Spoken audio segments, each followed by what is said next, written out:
Welcome to And Justice for All, the official podcast of Roosevelt University, exploring the relationship between education and justice, and the transformative power of inclusive education.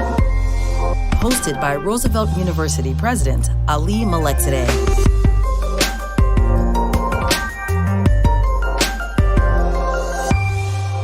President Mablene Krueger and I recently announced our application to integrate Robert Morris University, Illinois, into Roosevelt University. With the approval of the Higher Learning Commission, the integration will combine the strengths of two great Chicago universities, just 200 steps apart. President Krueger joins us to offer her perspective on what the integration will bring to the table. Mablene is a proud RMU alumna and first-generation college graduate. After joining the Robert Morris faculty in 1980, she rose through the ranks to become the university's first woman president. In our conversation, Mablene and I discuss how the integration will ramp up opportunities for students, faculty, staff, and of course, the greater Chicagoland area. We also talk about the historic missions of our two universities, the importance of student support services, and the changing landscape of higher education. Enjoy the discussion.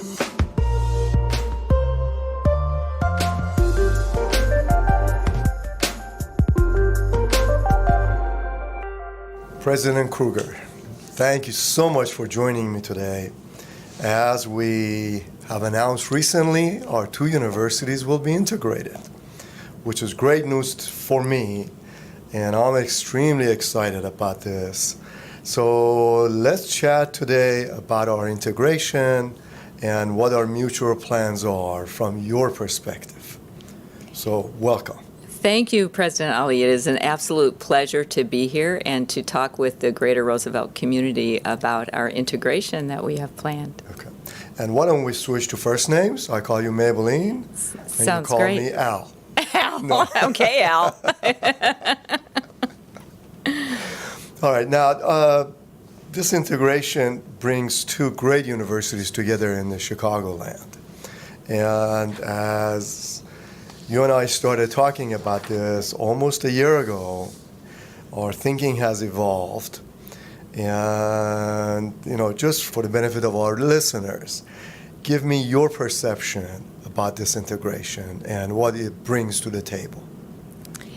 It's almost a matter of where to start, quite truthfully. There are so many beautiful aspects of it. And of course, Ali, it starts, as we did, with what we have in common, the inclusive missions of each of our institutions, our similarities, and yet our differences in terms of academic programming, in terms of expertise of our faculty and staff, but then always coming back to what could we create that really enhances opportunities for students, faculty, staff, the Chicago area, the greater Chicagoland area. Naturally listening intently to our employers, because in the end it's all about what are students going to do with the degrees that they earn from our university, from our respective universities and from our combined university, and how are they going to immediately put those to work to make Chicagoland a better place. But the opportunities we will be able to create immediately for our students and over a long period of time by bringing together our expertise, our areas of expertise in building new programs, new extracurricular opportunities, new modalities of teaching for our students. Right. And I want to delve a little bit into that because we do have overlapping programs. We do. But, about 60% of our programs are different. So when we put them together, obviously, there's significantly more choices for the students. Right. And then you talked about opportunities of new programs that we can build together for the future. Now, from what you have seen so far, what are the programs that you offer that we don't? Just give our listeners a sense of that.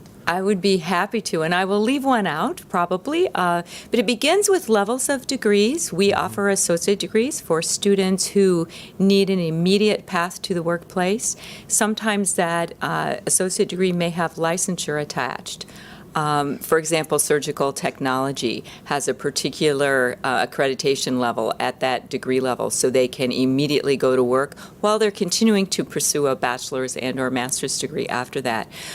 We have several health studies undergraduate degrees.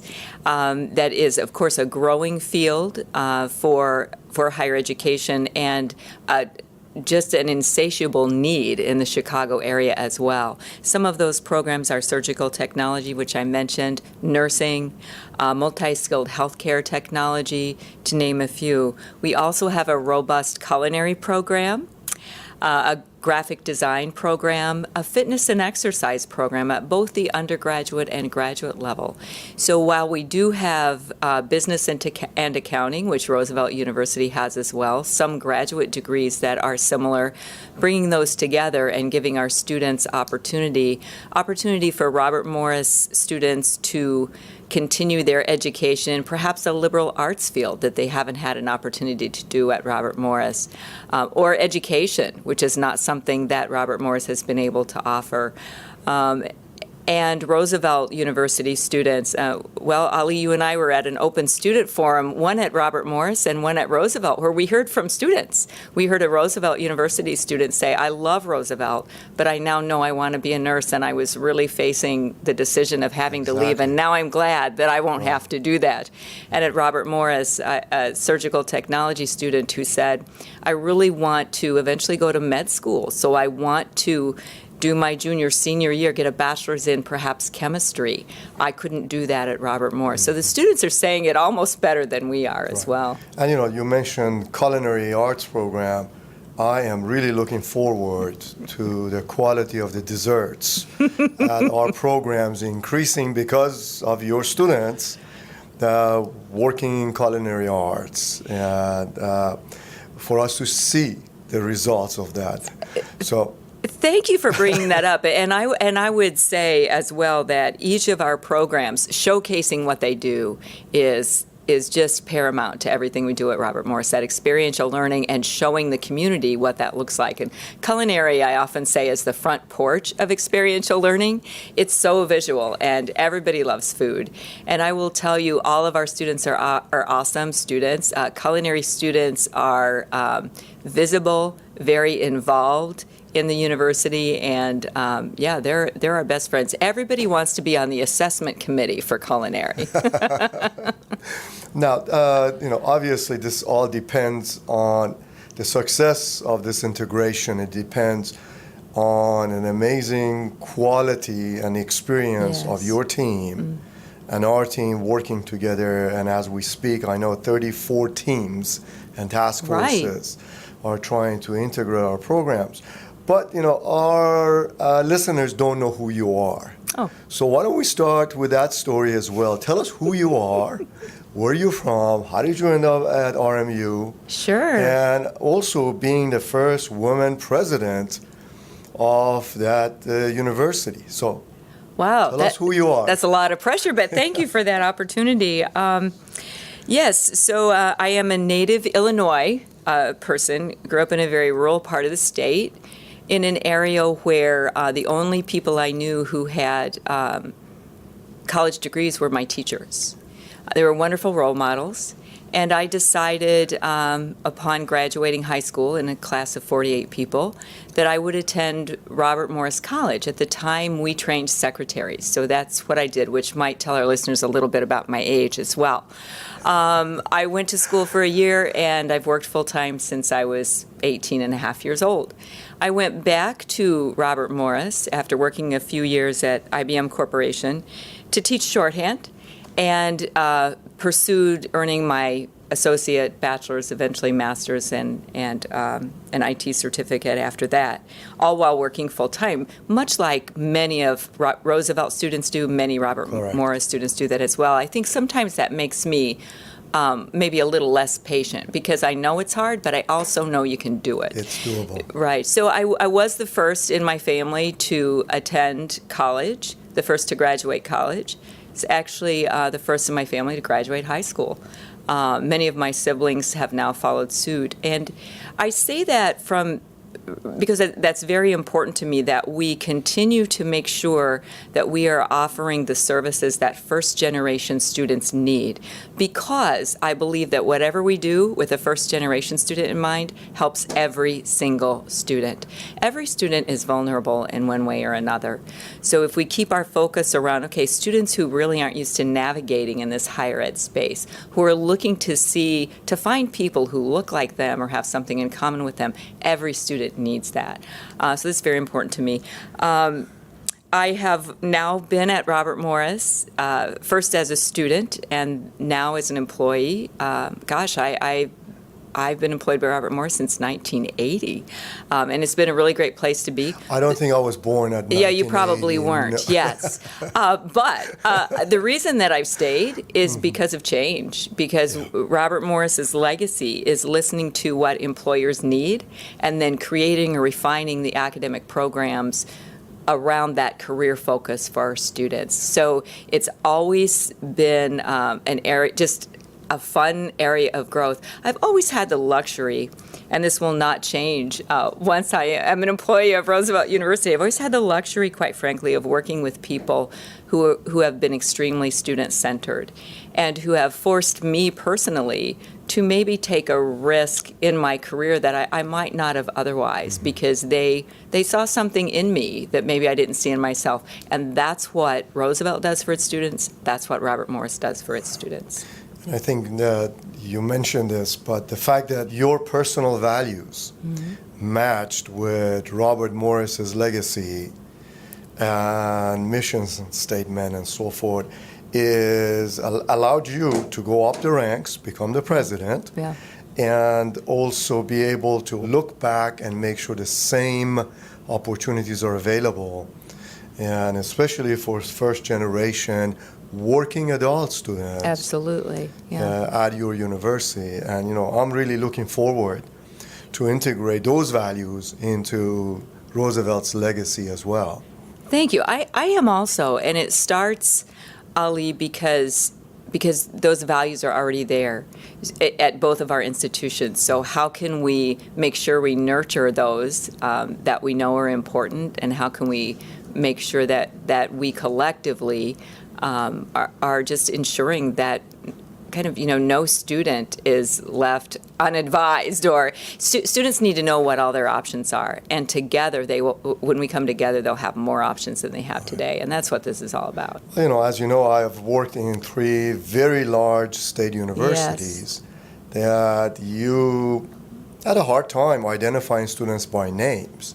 Right. And I think that's where we differentiate ourselves, both yours and ours, in terms of every student will be known by name. Every student will be a person we care about.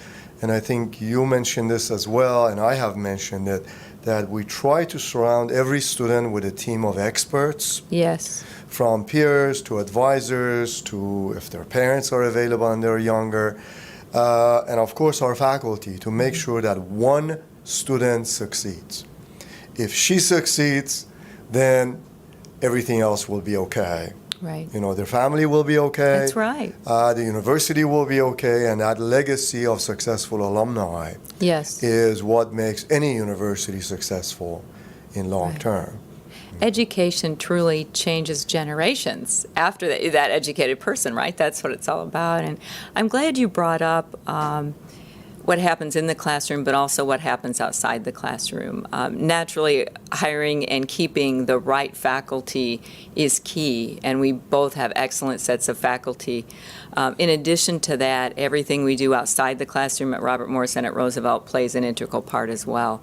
So the thriving extracurricular activities we each have, and we will have even more together in terms of performing arts opportunities, student clubs and organizations, athletics. That helps the students succeed too, because we know that an athletic coach is an extra advisor for that student. And very quickly our students realize the coaches talk to the faculty, right? Yes. And that we're all looking out for his or her welfare.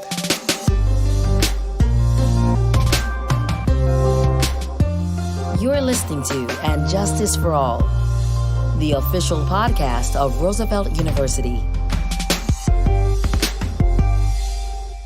But let me try something, because as I went through the ranks myself within the university, just like you, what really pleasantly surprised me, I wasn't surprised with faculty's intellectual capital, how hard they work, and how much they care about every single student.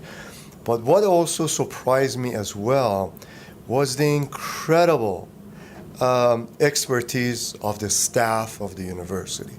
We got this ward staff, all-inclusive. These are really experts in their disciplines up and down the organization. When you think about it, the students spend 6 hours per week, 8 hours, 10 hours per week in the classroom. Right. The rest of the time, they are working with the staff of the university, with our experts, with our coordinators, with our leaders in the rest of the university. Give me your sense of who your staff is, what they do, and so forth.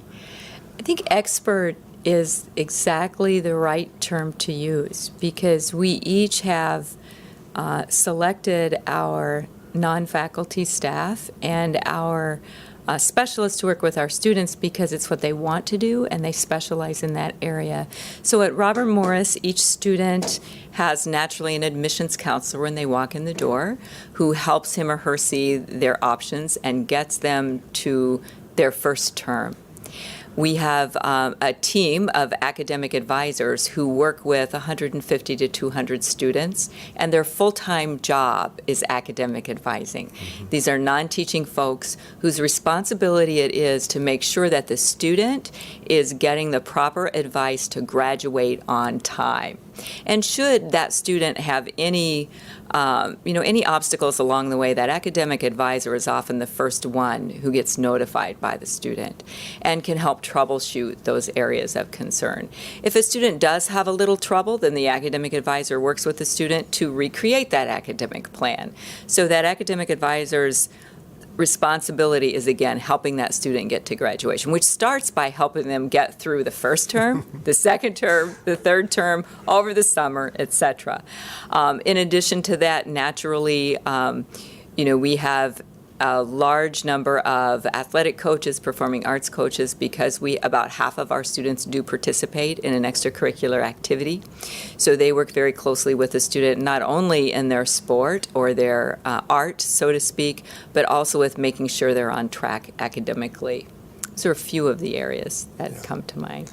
And this dawned on me how valuable the staff of a university is to functioning of the university. When in another state university where I was, the staff went on strike. Oh, wow. Yeah. Okay. And we attempted to hold classes for about 12 days. And if the strike hadn't settled on the 13th day, we would have shut down the campuses. Wow. Sure. Okay. That's how valuable, because we said, we can hold classes We'll be okay. and, Right. So forth and so on. No, not really. And that became very clear to me, how valuable the staff is. I agree. And sometimes it's maybe areas that don't at first come to mind. Folks like people who are working in our libraries, who hear a lot from the students and who are in a position to encourage them. But it takes all of our faculty and staff members being extremely student-focused and listening and responding and supporting. And if that person needs help, helping them find the right path for that. Yeah. Well, I'm going to change directions now, since once we integrate our two universities and get approval from Higher Learning Commission sometime in the spring, your duties will change. Yes, they will. You become Chief Operating Officer of our Schaumburg campus. And, tell me your ideas and what are you going to do, and give our listeners a sense of your new duties. I am so excited. And I wake up every day excited to meet the world's challenges, but I am very excited about this. And Ali should share that I have a huge smile on my face right now for our listeners. And there's several reasons that my excitement level is very high to become the Chief Operating Officer of our Schaumburg campus of Roosevelt University. One is it's a very successful campus now. several areas of programming, which is it's exemplary because we can build on that very quickly as opposed to starting something from scratch. Our listeners have likely been in that footprint. It's a beautiful building with a lot of possibilities. And it's a very comfortable building in terms of what Robert Morris students, faculty, and staff are accustomed to as well, because we have similar student-centered ideas about teaching. So it's already a thriving campus. We have the opportunity to build on that because we have the physical footprint to do so, and also the expertise in terms of our collective programming.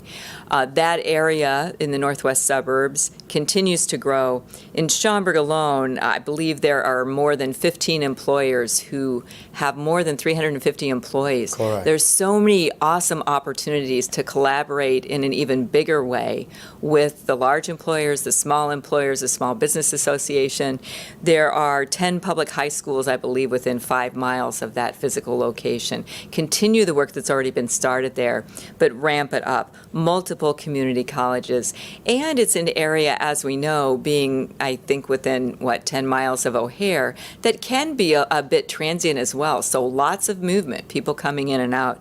So I think those opportunities are endless. And once we are integrated and have an even more comprehensive list of programs and opportunities, then we can become truly a one-stop shop for employers, for that community, in addition to what is already happening there. Mm-hmm. Of particular interest, immediately we'll be adding freshman students to that location, which we're very excited about. Many of the specialty programs that Robert Morris is integrating into Roosevelt will be housed at that location because that location, that geographic area not only demands those programs, but the footprint of the building is ready with just a little bit of help to serve those students very well. Just a couple of years ago, I had a discussion. I was meeting with president of Elgin Yes. Community College, and he kind of surprised me and said, first that the Schaumburg campus of Roosevelt is very essential to this region, and secondly, let me show you something. So he opened his conference room, and there were about 10 to 11 people sitting around the table. And he said, these are high-level administrators in this university, including a couple of faculty. Every one of them completed their degrees at Roosevelt Schaumburg campus. Wow. Okay, so I'm really looking forward to having you in that region, working those relationships, yes, and making sure we can continue to serve that huge market that we have.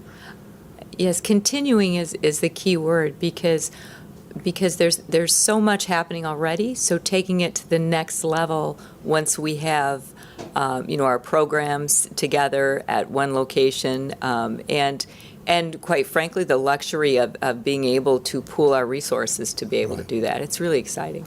Well, we have talked a little bit about you and where you started. We've talked about the opportunity of integrating our two great universities and the opportunities that would have for the students, for faculty. We talked a little bit about the staff as well and what they bring to the table. Let me change the direction a little bit, and you and I have had a few discussions regarding the changing nature of higher ed. Absolutely. And, we know the landscape has changed nationally, and we know the landscape is changing in Illinois and in Chicagoland. Right. So give our listeners your views on that. Well, what we are doing together is truly building a model for where we think higher education should be heading. Mm-hmm. Naturally, as our listeners likely know, the demographics in the Midwest, the number of students who will be attending our colleges and universities will continue to decrease substantially. Some studies say between 15 and 20% in the next 10 years. So getting ahead of that and working collaboratively together to say, what can we do together to make sure that we do not decrease what we have to offer, but we increase it and we can reach more students is what we're doing here. Adding to that where there remains a huge need is in that first generation student who is from Chicago, needs or wants to go to college in the Chicagoland area, and will stay in the city and work in the city, why would they look anywhere else? So that's what we're creating here. I just read this morning something that said students who attend college in Chicago are 4.5 times more likely to stay in the state than if they're from Illinois and leave the state to go to college. So this is part of what our continuing offering will be. But again, it begins and ends with listening to what does the community need, you know? In that regard, I've had discussions in Chicago and other metropolitan areas about how critical it is to make sure our young graduates stay in that city. Yes. Because they form families in that city. Right. That means they need all the services that we do, all of us, on a day-to-day basis, from hairdressers, not in my case, in your case, accounting firms, car dealerships, all the other services will thrive. I was in another metropolitan city, and one of the business leaders was complaining to me that middle class of new graduates are leaving that city. I won't mention this city. Are leaving that city and going to the coast or coming to Chicago. And that is putting a major strain on the businesses that provide services to. He said, even home sales are great at the high end and perhaps at the very low end. But in the middle class of a graduate of your college and my college, who then gets married, and the young family start to buy a new home and then approach the services of that city, those jobs were disappearing. And my response to that person was, right, but didn't you just tell me that your accounting firm has exported those jobs to another country? Yes. So therefore, you're hiring fewer of our graduates. Therefore, they don't get started in this city. Then they have to leave. So it's really incumbent upon all of us to make sure those jobs stay. Business leaders, government leaders, nonprofits, and then, of course, for all of us to have the alumni close by. Yes, so that the jobs stay and so that we as universities are responding to where that hockey puck is moving, so to speak. What will the jobs be as we retain them, and what will they look like, and making sure that we're refining our offerings as quickly as we can. Which reminds me, you guys have hockey also. We do have hockey. That you're going to bring. I should mention that. You had to mention that one. Yes, so yes, some of the additional athletic opportunities that will become available. We have 2 men's and 1 women's hockey team. We have a football team, cheer and dance, bowling, and I've probably left off a few, marching band, a jazz band, in addition to, Roosevelt also has some athletic offerings that Robert Morris does not. Golf, tennis, to name a few. Yeah, and, maybe we can close on that, as you and I were talking to your students one day last week, one of the students said, I play hockey for Robert Morris University. Now I will get also a chance to play golf. Yes. When we become part of Roosevelt University. Yes. So and he again, stayed after and thanked you, and he was a great so kid. Maybe you and I can work with him on our golf strokes and hockey puck. I need a lot of help, I'll leave. Well, I'm so thrilled that you could join me today for us to have this conversation, and really look forward to many, many more years of working together. It's been my absolute pleasure, and I look forward to those years as well. Okay. It's an exciting time. Mablene. Thank you. And Justice for All is produced by Roosevelt University and is available at roosevelt.edu or anywhere you get your podcasts. The music for And Justice for All is written and produced by Jesse Case. Thanks for listening.